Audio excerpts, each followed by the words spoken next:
New York City could go bankrupt for the first time in more than 40 years if a recession hits, as economists warn of inflated public sector spending and high taxes. Well, listen, you guys know that I typically fall left of center when it comes to economics. I believe that taxes and government programs and all of these things are good things, and I believe the government should play a role in them. That doesn't necessarily mean they always work, and you have to understand nuance. Recently, Andrew Cuomo, the governor, said, "God forbid if the rich leave." Now, that's the state. This is the city. But it's really interesting. It would seem like the city desperately needed a ton of money and didn't get it. If only there was a big industry that could come to New York and bring with it a ton of jobs and what, $25 billion over the next decade? Maybe that would help stave off the bankruptcy. You know, they're struggling to fix the subways. They're going to shut down the L train apparently soon, which is going to devastate the Williamsburg property value. Not looking too good for you, New York. Oh, man. But it's a good thing you have someone like Alexandria OcasioCortez who can celebrate when you lose the massive headquarters for Amazon and then backtrack on Amazon and say, well, maybe they can come when you realize you were wrong. God, that's great. That's really great. Let's read what's going on. New York City could be one recession away from bankruptcy, financial analysts are warning. Experts say the city's high tax burden, its net out migration, and skyrocketing public spending could result in New York's first bankruptcy in more than 40 years. The city is running a deficit and could be in a real difficult spot if we had a recession, or a further flight of individuals because of tax reform, economist Milton Ezrati told the New York Post. New York is already in a difficult financial spot, but it would be an impossible situation if we had any kind of setback. The last time New York was close to bankruptcy was in 1975, when then President Gerald Ford famously refused to bail out the city from its crippling debt. Last October, the city said that its long-term liabilities, including bonded debt, pensions, and other retirement benefits for its public sector workers, reached a record $257.3 billion, an increase of $4.7 billion since fiscal year 2017. The average liability per New York City household has increased by more than $1,500 to $82,000. Oh my God, according to Citizens Budget Commission. Mayor Bill de Blasio's new budget includes an additional $3 billion in spending on top of the current $89.2 billion. Analysts say de Blasio's preliminary fiscal 2020 budget includes $750 million in savings, but that won't be enough if a recession comes, as many predict. The mayor has also increased spending since taking office. The pace of his spending increase is triple the rate of inflation, according to the Post. The state has also added more than 33,000 public sector workers in the last 5 years, thus increasing its long-term liabilities. To make matters worse, Governor Andrew Cuomo's preliminary budget calls for $600 million in cuts to spending, a $600 million cut to the spending on the city. Get a copy editor. How many times I got to say this? To various news organizations. Cuomo said on Monday that the state is running a $2.3 billion deficit.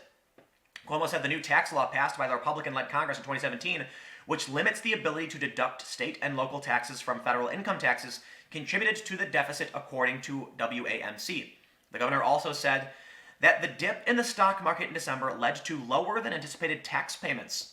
Cuomo said he is opposed to plans by progressives to impose even higher taxes on wealthy New Yorkers in order to subsidize ambitious programs like single-payer health care. The governor says that New York already has the second highest taxes on millionaires in the country. And it's not just that. They have a city tax. There is a New York City income tax. They're one of the only cities to do this, so people don't want to live there. My understanding, based on when I filed my taxes when I moved to Jersey, was that if I spent more than half of the year in New York City, I have to pay a full year's income tax to the city. And I didn't want to do that, so I left the city. I don't spend enough time there to actually want to be there. I think I was there like 20 days in the last year or something, or less than that. And so I figured taxes are way too high. I'll just go somewhere else.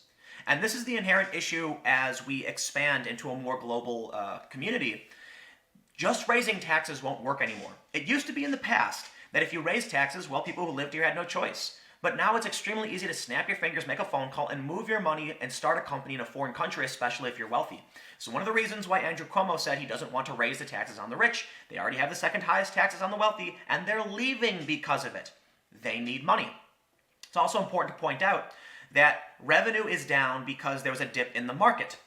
A dip in the stock market in December led to lower than anticipated tax payments. Volume equals money.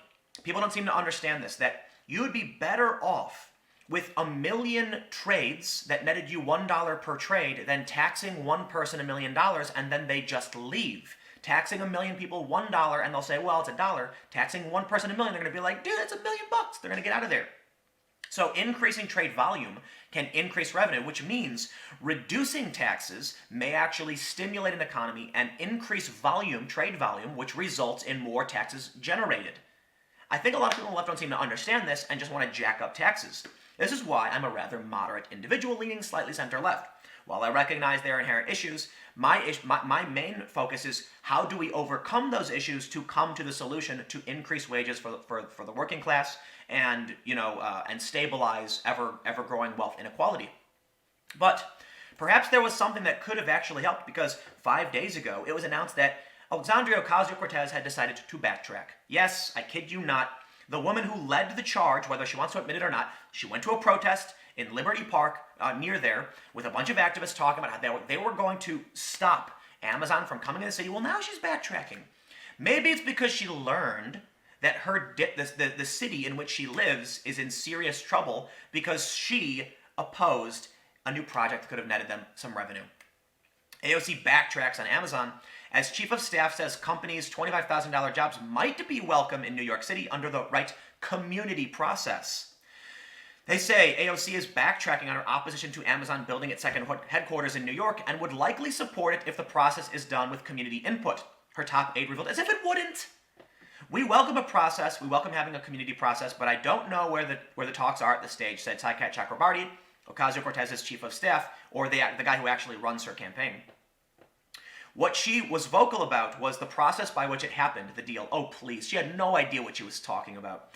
Amazon is the company that chose to step away from the negotiating table. Yes, because you have no leverage. I'm going to tell you a lesson. I'm going to teach you guys about leverage right now. I hope this advice, and I mean this seriously, I hope it serves you well. I've talked about this before. Forgive me if you've heard it. If McDonald's called you right now, your phone rings, you pick it up, and they say, hey, we want you to run the cash register at our, downtown, our Times Square, New York store. We want you to run that cash register. We want you to start tomorrow, full time. What do you say? What do you say? What's the first thing you say? I'll give you a second.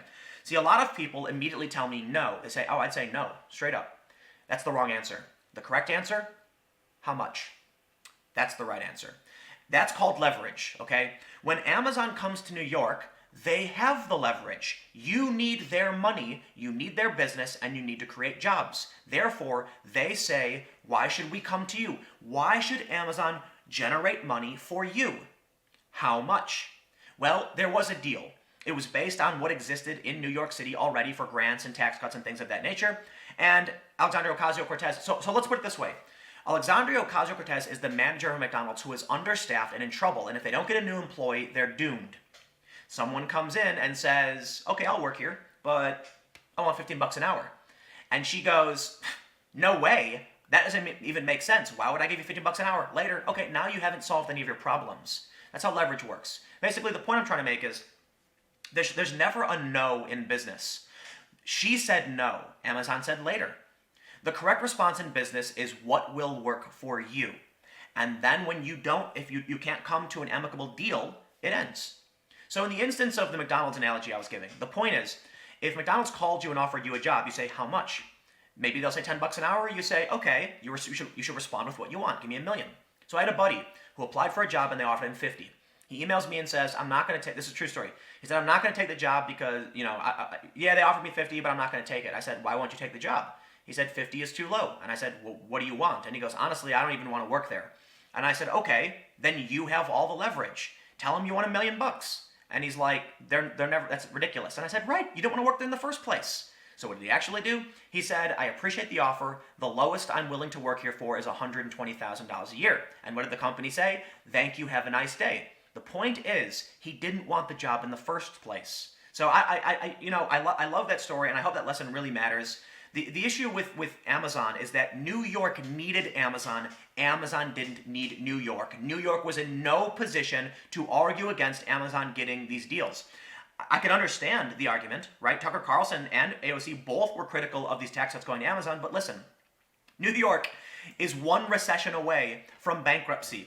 Perhaps you should buckle down, offer up that tax incentive to bring the company in to generate more revenue, bring in more jobs, and expand your economy before you collapse. You know what? I'll leave it there. Thanks for hanging out, you guys. I will see you tomorrow at 10 a.m. I am on a plane, and I shoot all these really early, so I'll see you next time.